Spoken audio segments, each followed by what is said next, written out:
ఏ రాయి సాలగ్రామంలాగా ఉండదు. అది సహజంగా దానికి వదనం ఉంటుంది, అంటే ఒక రంధ్రం ఉంటుంది. ఆ రంధ్రంలో చాలా విచిత్రంగా చక్రాలు ఉంటాయి.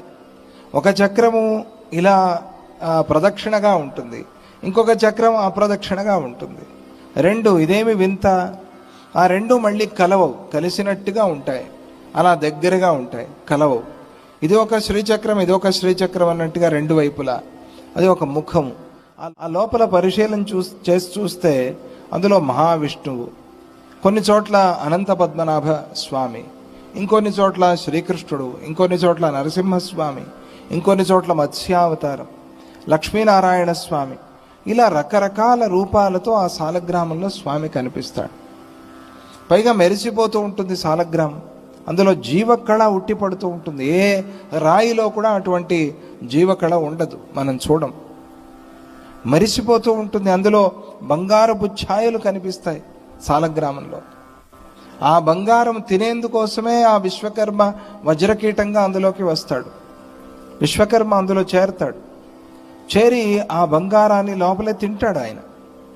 అది తినేందుకోసమే అలా తయారు చేస్తాడు లోపల. అలా ఆ బంగారం అంతా తింటాడు, లోపలే పుడుతుంది. మళ్ళీ ఆ కీటము, వజ్రకీటము లోపలే పుడుతుంది, బయట నుంచి వెళ్ళదు, రాయిలో పుడుతుంది. రాయిని తొలుచుకుని బయటికి వస్తుంది. అది ఎప్పుడైతే వదిలేస్తుందో అప్పుడు పూర్ణంగా సాలగ్రామం తయారై వదనం అక్కడ ఉంటుంది. ఏంటిది, ఎంత విచిత్రం! ఎక్కడైనా చూసామా, విన్నామా?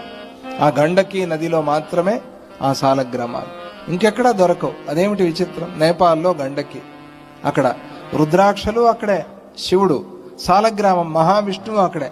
ఆ నేపాల్ ఏం పుణ్యం చేసుకుందో. పశుపతినాథుడు ఉన్నాడు, జై బలో పశుపతినాథ స్వామికి జై. అక్కడే దొరుకుతాయి. ఇక నర్మదా చూస్తే నర్మదా బాణలింగాలు, అవన్నీ దొర్లుకుంటూ వస్తాయి. చూస్తే అన్ని శివలింగాలే. అది ఎవరు తయారు చేశారు, ఎవరు షేప్ చేశారు? పెద్దవి, చిన్నవి, నర్మదా బాణలింగాలు, అన్ని లింగాలు బాణలింగాలు అట్లా పొడుగ్గా ఉంటాయి.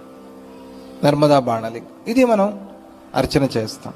ఇక అంబికా సాలగ్రామం, ఇక గణపతి, ఆయనకి ఎర్రటి శిలతో గణపతిని అర్చన. ఇది చాలా ప్రధానమైంది మన పంచాయతన దేవతల్లో.